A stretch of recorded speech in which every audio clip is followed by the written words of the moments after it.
sedikit banyak perkembangan yang sudah berjalan di UNSA, mengembalikan mungkin yang kemarin kondisinya tanah gersang, di mana kita berpikir untuk pohon ini bisa tetap tumbuh dan berkembang gitu.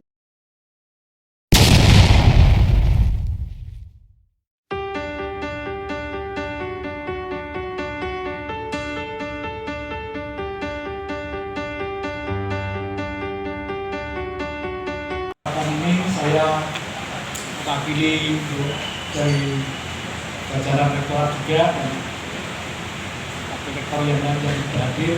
Sedikit kami meringkas perkembangan Universitas Surakarta dan kurun waktu 3,5 bulan setelah dipimpin oleh Mbak Rektor kemarin.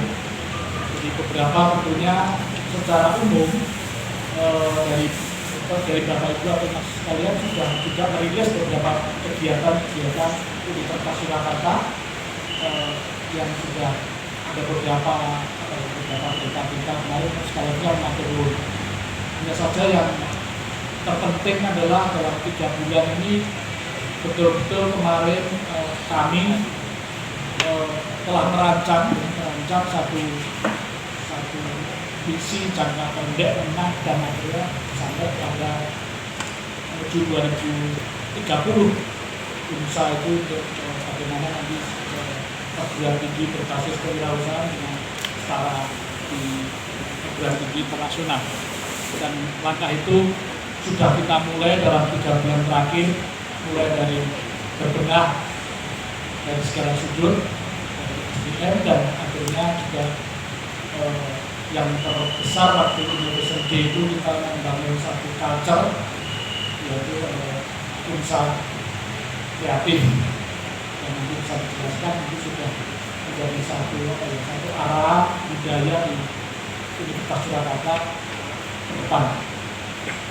Sedikit banyak perkembangan yang sudah berjalan di UNSA, menyambung yang disampaikan mengenai ada value atau tradisi yang sudah bertahun-tahun mulai dari Bapak pendiri sampai dengan saat ini.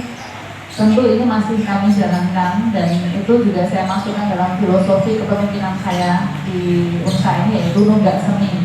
Dulu pernah saya sampaikan di beberapa kesempatan, termasuk di halal bihalal, saya matur bahwa saya kan menyadari saya generasi penerus ya, generasi muda. Dan ketika saya berbicara nunggak seni ini kan bukan sesuatu yang gampang.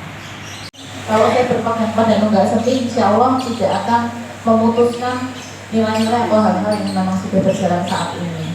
Saya pun sampai saat ini masih berguru dengan beberapa senior-senior di perguruan tinggi lain. Saya masuk juga di asosiasi perguruan tinggi swasta. Kami juga sama-sama berjuang untuk kawan-kawan media tahu di PTS karena juga kondisinya sulit ya. Kondisinya sulit, di sini saya juga ingin memperjuangkan juga kondisi PTS bagaimana untuk mendapatkan mahasiswa rebutan dengan PTN yang semakin lama. Seperti kita tahu di Solo sudah banyak membuka kelas-kelas, membuka banyak kelas-kelas baru, angkatan gelombang-gelombang baru. Jadi ketika satu periode pembukaan untuk mahasiswa baru selesai itu ternyata belum berakhir. Ada gelombang kedua, gelombang sore, dan kelas B atau apapun ya istilahnya, itu ada ujian mandiri juga gitu ya, UN mandiri untuk dari masuk ini sesuatu yang menjadi tantangan untuk kami. Nah, kembali ke UNSA, memang ketika kita fokus ke semi tadi ya, nunggak semi, biasanya tetap optimis ya. Saya dan teman-teman dari Sivitas Akademika ini bisa mengembalikan mungkin yang kemarin kondisinya tanah gersang, di mana kita berpikir untuk pohon ini bisa tetap tumbuh dan berkembang gitu kan. Harapannya untuk bisa menjadi tempat rindang bagi semua pihak. Nah, di sini kami mohon dengan sangat support dari kawan-kawan media, karena yang namanya pentahelik yang selama ini digaung-gaungkan dari beberapa sisi itu memang sangat kami tekankan gitu ya. Hubungan antara kami perguruan tinggi dengan government. Baru tadi pagi saya dari Balai Kota juga untuk membangun hubungan lagi dengan Pemkot gitu ya, dari Kota Surakarta, dari Kabupaten Karanganyar. Kemudian dari sisi industri atau bisnis gitu ya, itu insya Allah nanti akan kami eksekusi langsung dengan asosiasinya. Kebetulan saya juga di Kadin, di bidangnya juga pendidikan, jadi ya sudah sewajarnya kalau Mbak Rektor ini hybrid, ya kadang di industri, ya kadang di pendidikan gitu. Dan ini sesuatu keunikan added value yang dimiliki UNSA gitu, karena perspektif saya tidak hanya dari sisi akademisi saja, tetapi kebutuhan di industri. Ini dari sisi industri, insya Allah nanti kami akan kuatkan juga di bawah asosiasi Kadin banyak sekali bisnis-bisnis atau industri yang nanti akan kami selaraskan dengan prodi-prodi yang ada di UNSA.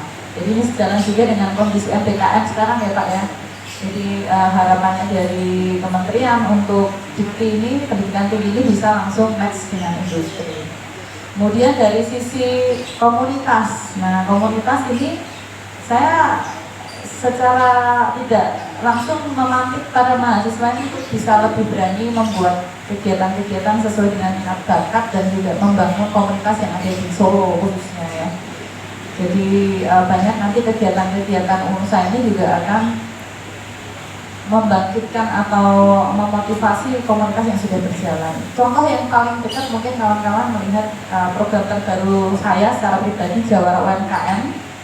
Itu sebenarnya secara tidak langsung nanti akan nyambung juga dengan visinya UNSA ya, sebagai kampus berasaskan kewirausahaan yang nanti menjadi kampus unggulan insya Allah di tahun 2030. Jadi ini ada sebuah komunitas yang sudah berjalan selama ini di Solo, komunitas UMKM yang kalau kita lihat punya banyak gerbong ya, ya seperti kereta api, ada yang argolau, ada yang macam-macam gitu ya. Itu nama komunitasnya juga beda-beda, tapi saya buat program Jawara ini bisa untuk semua gerbong. Jadi